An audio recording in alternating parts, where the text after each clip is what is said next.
ꯑꯍꯥꯟꯕꯗ ꯃꯔꯨꯑꯣꯏꯕ ꯄꯥꯎ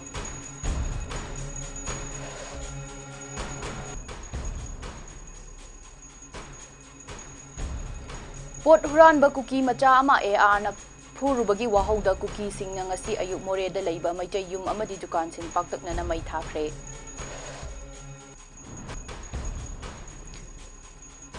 ꯀꯨꯀꯤ ꯈꯨꯠꯂꯥꯏ ꯄꯥꯏꯕꯁꯤꯡꯅ ꯀꯥꯞꯁꯤꯜꯂꯛꯈꯤꯕ ꯕꯣꯝ ꯃꯆꯦꯠꯅ ꯄꯥꯟꯕꯗ ꯐꯧꯕꯥꯛꯆꯥꯎ ꯏꯈꯥꯏꯒꯤ ꯈꯨꯟꯖꯥ ꯅꯍꯥ ꯑꯃ ꯁꯣꯛꯇꯨꯅ ꯔꯥꯖꯅꯤꯙꯤ ꯁꯤꯇꯤꯒꯤ ICUꯗ ꯂꯥꯏꯀꯠꯅꯈ꯭ꯔꯦ꯫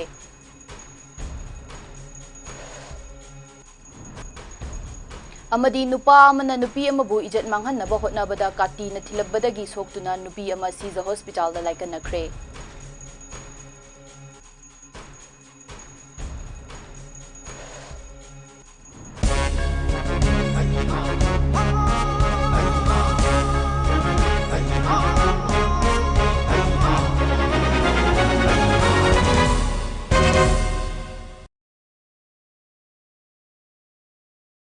ꯃꯃꯤ ꯇꯤꯚꯤ ꯅ꯭ꯌꯨꯁ ꯑꯞꯗꯦꯠ ꯃꯤꯠꯌꯦꯡ ꯇꯥꯕꯤꯔꯤꯕ ꯄꯨꯝꯅꯃꯛꯄꯨ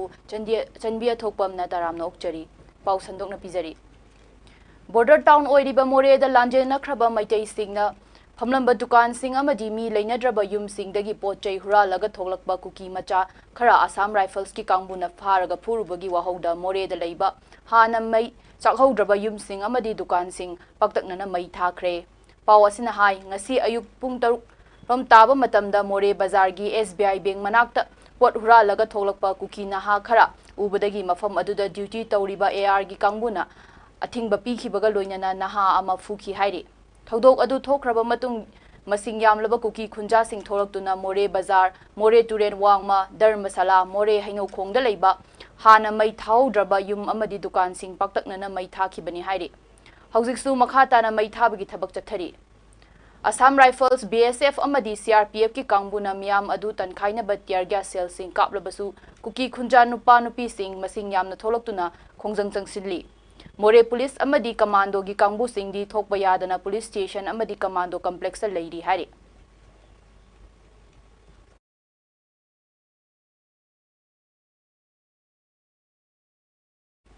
ꯉꯔꯥꯡ ꯅꯨꯃꯤꯗꯥꯡ ꯄꯨꯡ 12:30 ꯔꯣꯝ ꯇꯥꯕ ꯃꯇꯝꯗ ꯕꯤꯁꯅꯨꯄꯨꯔ ꯗꯤꯁꯇ꯭ꯔꯤꯛꯀꯤ ꯆꯨꯔꯆꯥꯟꯄꯨꯔꯒ ꯇꯥꯏꯅꯕ ꯐꯧꯕꯥꯛꯆꯥꯎ ꯏꯈꯥꯏ ꯋꯥꯔꯗ ꯅꯝꯕꯔ 1 ꯑꯋꯥꯡ ꯂꯩꯀꯥꯏꯗ ꯀꯨꯀꯤ ꯂꯥꯜꯍꯧꯕꯁꯤꯡꯅ ꯕꯣꯝ ꯑꯃꯗꯤ ꯅꯣꯡꯃꯩꯁꯤꯡ ꯀꯥꯞꯁꯤꯜꯂꯛꯇꯨꯅ ꯂꯥꯟꯗꯥꯔꯛꯄꯒꯤ ꯊꯧꯗꯣꯛꯇ ꯕꯣꯝ ꯃꯆꯦꯠꯅ ꯄꯥꯟꯕꯗꯒꯤ ꯈꯨꯟꯖꯥ ꯅꯍꯥ ꯑꯃ ꯁꯣꯛꯇꯨꯅ ꯅꯣꯔꯊ AOCꯗ ꯂꯩꯕ ꯔꯥꯖꯅꯤꯙꯤ ꯁꯤꯇꯤꯗ ꯑꯔꯨꯕ ꯐꯤꯚꯝꯗ ꯂꯥꯏꯀꯠꯅꯈ꯭ꯔꯦ꯫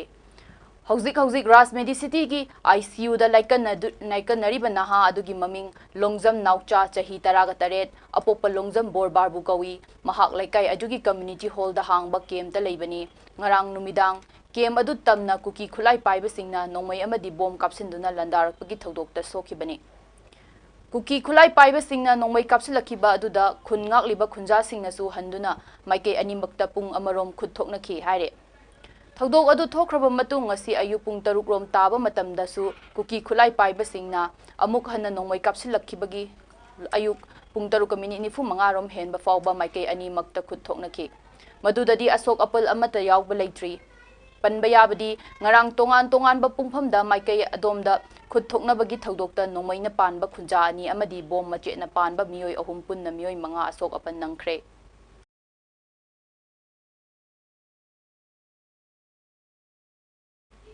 मसागी इजत कंजनब होटनखिबी लेसाबी अमा मियोय अमना मसागी हक्चांगी बफम कयादा काटीना थिनबदगी सोक्तुना लांगोंदा लैबा सीजा हॉस्पिटल लाइकनख्रे। हाइरिबा थौदोक असि ngarang सुगुनु चजिंग खुनौदा थोखिबनी। हौजिक सोक्तुना लाइकनरिबी नुपी अदु लैकाय अदुबक्तदगी महाकपु काटीना थिलैबा मियोय अदुसु लैकाय अदुदा लैमिनबा थोकचोम संजू एलाइस इबुंगो चही 15 अपोक्पा माइमु कवी महाक थौदोक अदुगा मरी लैनना सुगुनु पुलिसना फागतख्रे हाइरि।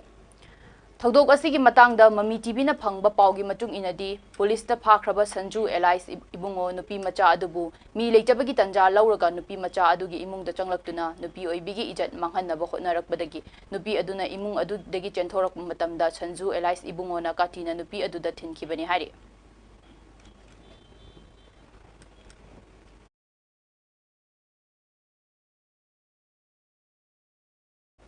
नुपी मचा अमदा मखुत सांगलुबा BSF की हेड कांस्टेबल अमा थबक्तगी सस्पेंड तौख्रे हाइरि।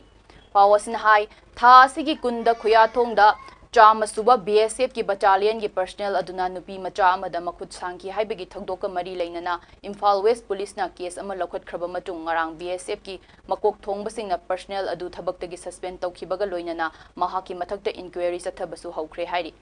निंगसिंगबा याय BSF की पर्सनल अदुना नुपी मचा अदुबु मखुद सांगबगी थगदोक अदु CCTV कैमरा दा लहोब फुटेज सोशल मीडिया दा थादोंगनरकपदगी मियामना उनखिबनी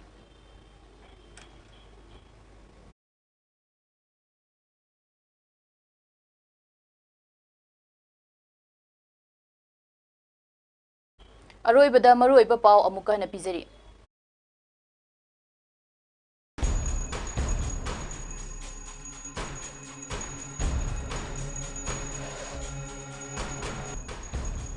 पोट हुरानबा कुकी मचा मा AR ना फुरुबगी वहौदा कुकी सिंगना ngasi अयुक मोरेदा लेबा मैतेगी युम अमदी दुकान सिंग पाक्तकना मै थाख्रे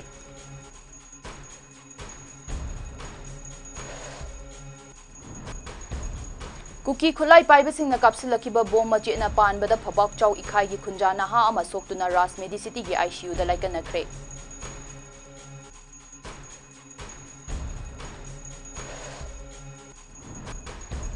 अमदी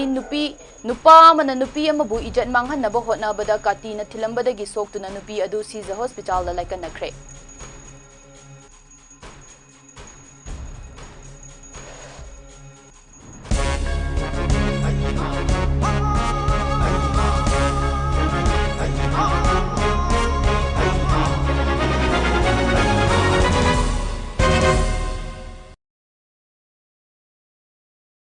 MAMI TV News Update miyeng tabi pumpna magpu amuka hana khurumjari